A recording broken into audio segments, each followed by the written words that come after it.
Hello student, welcome in online class of science. आज हम लोग तत्वों के आवर्ती वर्गीकरण से संबंधित पार्ट को देखेंगे। पीरियोडिक क्लासिफिकेशन ऑफ एलिमेंट क्या होता है। क्लास 9th में सबसे पहले हम लोगों ने देखा था कि हमारे आसपास किस प्रकार के पदार्थ पाए जाते हैं। उन पदार्थों में हमने तत्वों के संबंध में, यौगिक के संबंध में और मिश्रण के संबंध में चर्चा किया था। तत्व एक जैसे परमाणुओं से मिलकर के बने होते हैं, जबकि यौगिक क्या है, दो या दो से अधिक तत्व एक निश्चित अनुपात में मिलकर के यौगिक का निर्माण करते हैं। इसी प्रकार से मिश्रण में तत्व किसी भी अनुपात में मिले हो सकते हैं। अब यहाँ पर देखिए, सबसे पहले 18वीं सदी तक हमको केवल 30 तत्वों की जानकारी थी, लेकिन 1865 ईस्वी तक आते आते हमको 63 तत्वों की जानकारी हो गई और वर्तमान में हमें 118 तत्वों के बारे में, 118 एलिमेंट्स के बारे में जानकारी है। अब जैसे जैसे तत्वों की संख्या बढ़ रही है तो हो क्या रहा है, हमको इन्फॉर्मेशन या सूचनाएं ज़्यादा मिल रही हैं। इसी प्रकार से उनके गुणों के बारे में ज़्यादा जानकारी मिल रही है। इसका मतलब ये हुआ कि तत्वों की संख्या बढ़ने से उनको याद करना या उनकी प्रॉपर्टीज़ को याद करना हमारे लिए कठिन होता जा रहा है। तो इसके लिए करते क्या हैं, इसके लिए हम तत्वों का क्लासिफिकेशन करते हैं। तो तत्वों को व्यवस्थित ढंग से पढ़ने के लिए, उनका अध्ययन करने के लिए तत्वों के वर्गीकरण की आवश्यकता होती है। अब आपको पता है, जैसे जीव विज्ञान में हम जितने भी ऑल लिविंग थिंग्स हैं, सजीव हैं, उन सजीवों का वर्गीकरण करते हैं। और इसी प्रकार से जब हम मकान बनाते हैं तो मकान में आप देखेंगे किचन होता है, डाइनिंग रूम होता है, बैठक होती है, या इस तरह के बहुत सारे कमरे होते हैं। हर कमरे की अपनी एक व्यवस्था होती है, हर कमरे का अपना एक निश्चित सामान होता है। उस कमरे के सामानों में कहीं हेर फेर नहीं कर सकते हैं। रसोई घर के सामान को आप जो है डाइनिंग रूम में ले आकर के नहीं रख सकते हैं, या इसी प्रकार से बाहर के कमरे का सामान आप किचन में शिफ्ट नहीं कर सकते हैं, क्योंकि वह व्यवस्था या जो सिस्टम है वो सिस्टम गड़बड़ा जाएगा। इसी प्रकार से किसी जनरल स्टोर में जाते हैं, आप देखेंगे सामान है, चाहे वो बिस्किट है या नमकीन है या साबुन है, वो सब व्यवस्थित ढंग से रखे रहते हैं। जैसे ही कोई ग्राहक कोई सामान मांगता है तो दुकानदार बड़े आसानी से सामान को निकाल करके दे देता है, क्योंकि उसने व्यवस्थित क्रम में सामानों को रखा हुआ है। इसी प्रकार से दवा की दुकान पर या मेडिकल स्टोर पर जाते हैं तो मेडिकल स्टोर पर आप देखेंगे कि वस्तुओं को बड़े ही, या जो दवाएं हैं उन दवाओं को बड़े ही व्यवस्थित क्रम से रखा गया है। कोई भी दवा आप मांगते हैं तुरंत आपको आसानी से मिल जाती है। इसी प्रकार से मॉल के अंदर वस्तुओं को व्यवस्थित ढंग से रखा जाता है। जो भी ग्राहक पहुंचते हैं, जिस प्रकार का सामान उनको चाहिए, उसका एरिया है, उस निश्चित एरिया में ही वह सामान मिलता है। इसका मतलब ये हुआ कि जब हम चीज़ों को व्यवस्थित कर देते हैं, व्यवस्थित ढंग से रख देते हैं, तो हमको पहचानने में, साथ ही साथ उसका अध्ययन करने में या उसे प्राप्त करने में बड़ी ही आसानी होती है। तो लैवासिए पहले वैज्ञानिक थे जिन्होंने सबसे पहले ज्ञात जितने भी तत्व थे उन तत्वों को धातु और अधातु के आधार पर वर्गीकरण किया। लेकिन धातु और अधातु के आधार पर वर्गीकरण ही केवल पर्याप्त वर्गीकरण नहीं था, इसलिए क्योंकि आगे जब हम अध्ययन करते हैं तो हम देखते हैं कि कुछ हमको उपधातुएं मिल जाती हैं या कुछ मेटलॉयड मिल जाते हैं।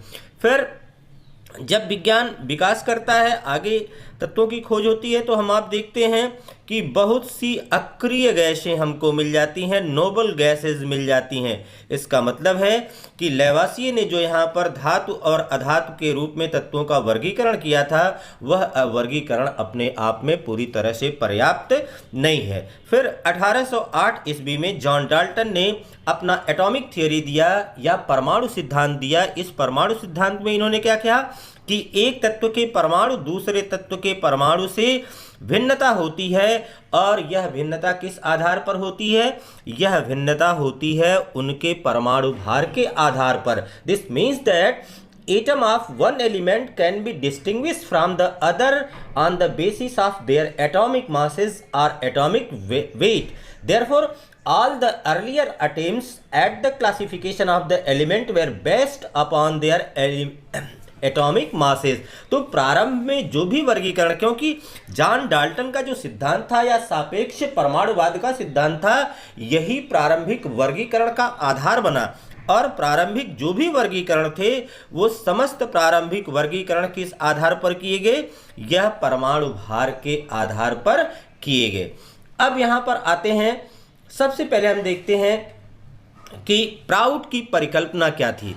अब यहाँ पर देखिए, प्राउड की परिकल्पना, ऐतिहासिक विकास के क्रम में प्राउड की परिकल्पना का बहुत बड़ा योगदान है।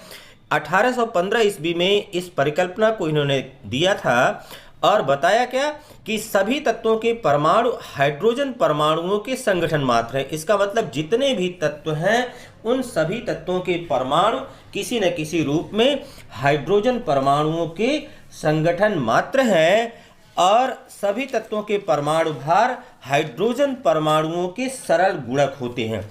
अब हाइड्रोजन परमाणुओं के सरल गुणक होते हैं, इसका मतलब क्या हुआ? जैसे अगर हम लें कि नाइट्रोजन है, तो नाइट्रोजन का परमाणु भार कितना है? 14 के बराबर है। इसका अभिप्राय है कि नाइट्रोजन का जो एक परमाणु है वह नाइट्रोजन का एक परमाणु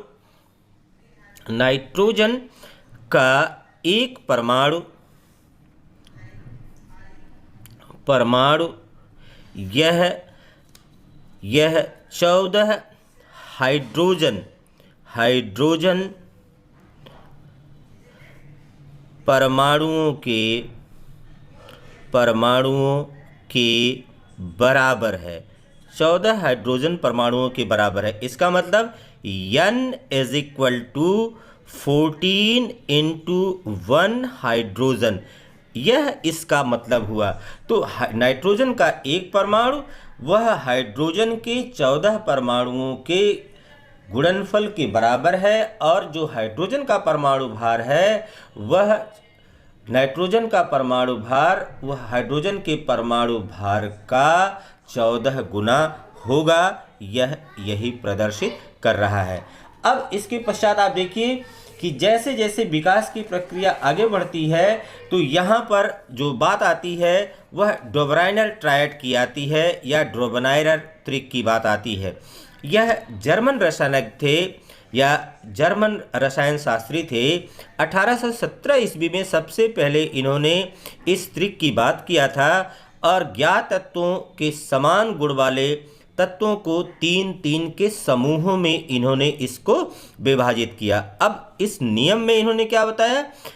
किसी भी डोबराइनर त्रिक को अगर आप लेते हैं और उसके परमाणु भारों के बढ़ते क्रम में अगर आप व्यवस्थित करें तो ठीक बीच में पड़ने वाला तत्व का परमाणु भार अन्य दोनों तत्वों के परमाणु भारों का औसत होता है। ये डोबराइनर ने बताया था कि जब हम इस तरह से त्रिक के रूप में तत्वों को हम व्यवस्थित कर देते हैं तो व्यवस्थित करने के पश्चात ठीक बीच में पड़ने वाले तत्व का परमाणु भार पहले और तीसरे तत्व के परमाणु भार का औसत होता है।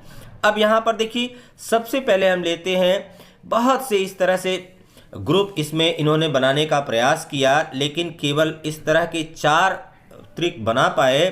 पहला त्रिक हम ले रहे हैं जो कि लिथियम है, सोडियम है और पोटेशियम है। तो लिथियम, सोडियम और पोटेशियम, इनके परमाणु भार 7, 23 और 39 है। अब यहाँ पर देखिए, लिथियम व पोटेशियम के परमाणु भारों का औसत,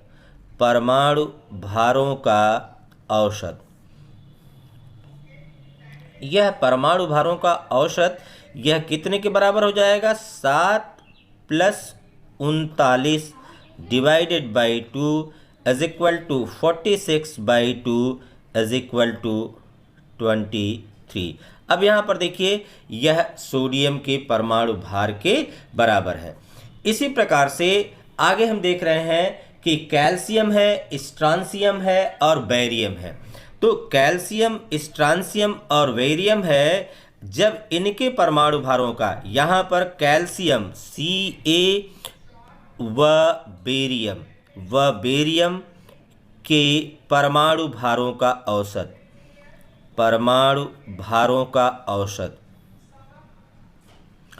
अब इनके परमाणु भारों का औसत अगर आप निकालें तो ये हो जाएगा 40.1 plus 137.3 divided by 2 is equal to 88.7 और यह लगभग इस ट्रांसियम के परमाणु भार के बराबर हमको मिल रहा है। इसी प्रकार से जो तीसरा समूह इन्होंने लिया वह क्लोरीन, ब्रोमीन और आयोडीन का लिया। तो क्लोरीन, ब्रोमीन और आयोडीन को यहाँ पर लिया गया। क्लोरीन है, ब्रोमीन है और आयोडीन है। अब क्लोरीन व आयोडीन के परमाणु भारों का औसत, परमाणु भारों का क्या औसत होगा? यह बराबर हो जाएगा 35.5 प्लस 126.9 डिवाइडेड बाई 2 एंड यह लगभग आ जाएगा 81.2 और यह 81.2 यह ब्रोमीन के परमाणु भार के लगभग बराबर है। इसी प्रकार से सल्फर, सेलेनियम और टेलुरियम इनको लिया गया एक ट्राइड के रूप में और जब यहाँ पर औसत निकाला गया यह 32.06 plus 127.6 divided by 2 and it will come approximately 79.83। तो ये 79.83 और यह इस बीच वाले तत्व के परमाणु भार के बराबर हुआ। तो यहाँ पर डोबेराइनर के त्रिक में इन्होंने कहा कि किसी भी त्रिक को लिया जाए और तीनों जो तत्व हैं उन तीनों तत्वों को बढ़ते परमाणु भारों के क्रम में व्यवस्थित किया जाए तो ठीक बीच में पड़ने वाले तत्व का परमाणु भार अन्य दोनों तत्वों के परमाणु भारों का औसत होता है। अब यहाँ पर देखिए बेटा, इस नियम की कुछ सीमाएं थीं या इस नियम के कुछ लिमिटेशन थे। अब क्या लिमिटेशन थे? उस समय तक जो भी ज्ञात तत्व थे उन समस्त तत्वों को त्रिक समूह के रूप में व्यवस्थित नहीं किया जा सका। जैसे नाइट्रोजन है, फास्फोरस है और आर्सेनिक है, यह भी एक जैसे गुणों वाले तत्व हैं। नाइट्रोजन है, फास्फोरस है, आर्सेनिक है। अगर इन तीनों को हम व्यवस्थित करके देखें तो अब यहाँ पर जो नियम है वह नियम का पालन यहाँ पर नहीं हो रहा है। इसका मतलब है कि उस समय तक जो भी ज्ञात तत्व थे समस्त ज्ञात तत्वों के लिए इस प्रकार के त्रिक समूह बनाए नहीं जा सके। इसलिए डोबेराइनर जो त्रिक था वह पूरी तरह से मान्य नहीं हुआ, लेकिन विकास की प्रक्रिया में यह एक मील का पत्थर अवश्य साबित हुआ। फिर तीसरी बात आती है न्यूलैंड का अष्टक नियम। अब ये क्या है? 1866 में जो अंग्रेज रसायन शास्त्री थे उस अंग्रेज रसायन शास्त्री ने ये अपना ऑक्टेट रूल या अष्टक नियम दिया। अब इसमें उन्होंने क्या किया? यदि तत्वों को उनके परमाणु भारों के बढ़ते क्रम में व्यवस्थित किया जाए तो प्रत्येक 8वां तत्व का गुण अपने प्रथम तत्व के गुण के समान होता है। और यहाँ पर प्रारंभ किससे किया गया? यहाँ पर तत्वों का व्यवस्था क्रम हाइड्रोजन से प्रारंभ किया गया और उस समय तक ज्ञात 56 तत्व थे तो थोरियम तक इसको इस प्रकार से व्यवस्थित किया गया और व्यवस्थित करने के पश्चात ये देखा गया कि प्रत्येक 8वां तत्व अपने पहले तत्व से क्रम संख्या में पहले तत्व से गुणों में समानता प्रदर्शित करता है। तो यहाँ पर क्रम बन गया। यह संगीत के सुर हैं और यह तत्व है। यहाँ पर देखिए 1, 2, 3, 4, 5, 6 और 7। उस समय तक अक्रिय गैसों की या इनर्ट गैसों की कोई जानकारी नहीं थी, इसलिए इस प्रकार के 7 वर्ग यहाँ पर बनाए गए। अब यहाँ पर देखिए हाइड्रोजन से प्रारंभ करके यहाँ पर कैल्शियम तक 40 तक केवल यहाँ पर लिया है। इसके आगे भी 56 तक है, लेकिन उसको बहुत ज़्यादा आपको याद करने की आवश्यकता नहीं है। अब यहाँ पर देखिए बेटा, अगर लिथियम हम पहले तत्व के रूप में लें, यहाँ पर लिथियम लें तो यहाँ से अब गिनना शुरू करिए 1, 2, 3, 4, 5, 6, 7 और 8। इसका मतलब लिथियम और सोडियम के गुणों में समानता होगी। इसी प्रकार से यदि हम अब सोडियम को पहला तत्व ले लेते हैं और यहाँ से गिनना शुरू करते हैं तो 1 2 3 4 5 6 7 और 8। इसका मतलब है कि लिथियम, सोडियम और पोटेशियम इन तत्वों के गुणों में समानता होगी। इसी प्रकार से यदि बेरिलियम को लें पहले तत्व के रूप में और यहाँ से काउंटिंग प्रारंभ करें तो 1 2 3 4 5 6 7 और 8, तो बेरिलियम और मैग्नीशियम के गुणों में समानता होगी। इसी प्रकार से यदि यहाँ पर बोरान लिया जाए तो यहाँ से काउंटिंग अगर प्रारंभ करते हैं 1 2 3 4 5 6 7 8 एल्युमिनियम के गुणों में समानता होगी। तो प्रत्येक 8वां तत्व अपने पहले तत्व से गुणों में समानता प्रदर्शित करता है। अब यहाँ पर देखिए तत्वों को क्या किया गया, तत्वों को जो है 7 वर्टिकल कॉलम के रूप में व्यवस्थित किया गया और उस समय तक अक्रिय गैसों की जानकारी नहीं थी, इसलिए उसकी कोई चर्चा यहाँ पर नहीं की गई। और लेकिन अब ये देखिए इसकी भी अपनी कुछ सीमाएं हैं। इसकी क्या सीमाएं हैं? सबसे पहले देखिए कि यहाँ पर केवल कैल्शियम Ca जिसका के परमाणु भार 40 होता है, केवल कैल्शियम तक के तत्वों तक ही गुणों में